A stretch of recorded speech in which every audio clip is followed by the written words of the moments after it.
And CBS News White House correspondent Margaret Brennan is where you might expect her, on the White House North Lawn. Margaret, it is true that President Trump never said in 64 days I will repeal and replace Obamacare. However, he did say he would do it swiftly. So give us a reality check here. How big of a blow is this to his agenda?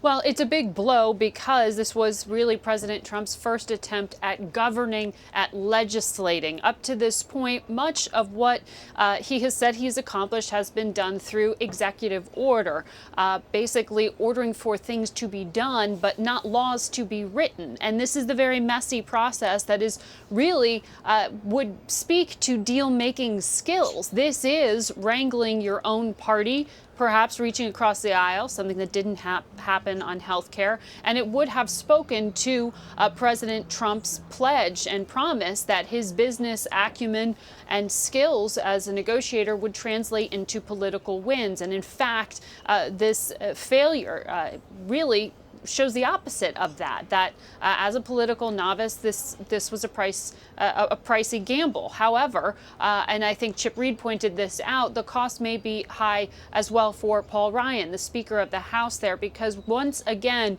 this is underscoring the war within the Republican Party. The presumption that having a Republican majority in Congress and a Republican president would make legislating easy was proven to be false today. The Republican congressmen in Capitol Hill are not just doing the president's bidding, and they are not in agreement on what they want to get done. So that speaks to a tough road ahead for President Trump. Now, politically, President Trump, in responding to the bill's failure, tried to put the blame on Democrats, which was a bit of a curious strategy because, of course, Democrats are not the party in power. They sat mostly on the sidelines here during this process.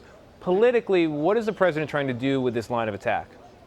Well, if you remember, one of the things that really made the ACA, what became known as Obamacare, so politically toxic for President Obama and the Democrats from the perspective of Republicans was the fact that they jammed this through, that when they held the majority on Capitol Hill and the White House, that they did this without Republican support. Now that you have the reverse, a Republican president, a Republican majority on the Hill, they wanted to sort of return the favor with this bill. That was the strategy in some ways. And in fact, it backfired.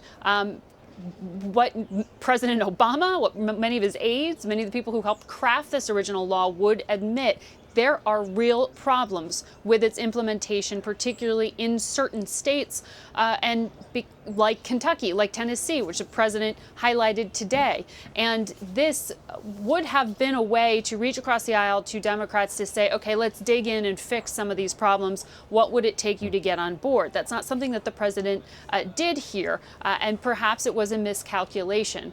This was supposed to be the crowning jewel of the Republican agenda because, and Paul Ryan said this again and again, Republicans have been running on this promise to repeal and replace for many years now. This was their chance to deliver, and I guess the calculation as to how easy that would be was not right.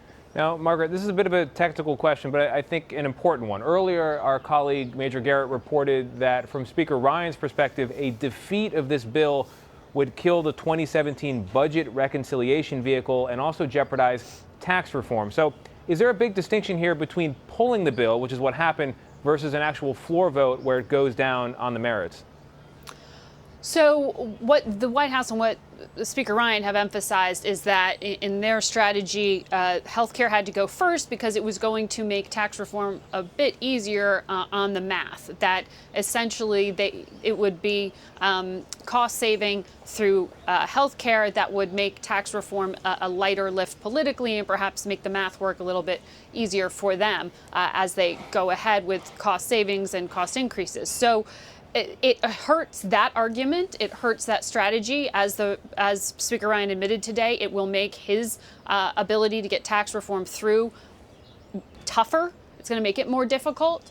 But what I think my colleague Major Garrett there was referencing was the idea that it was clear the votes just weren't there today.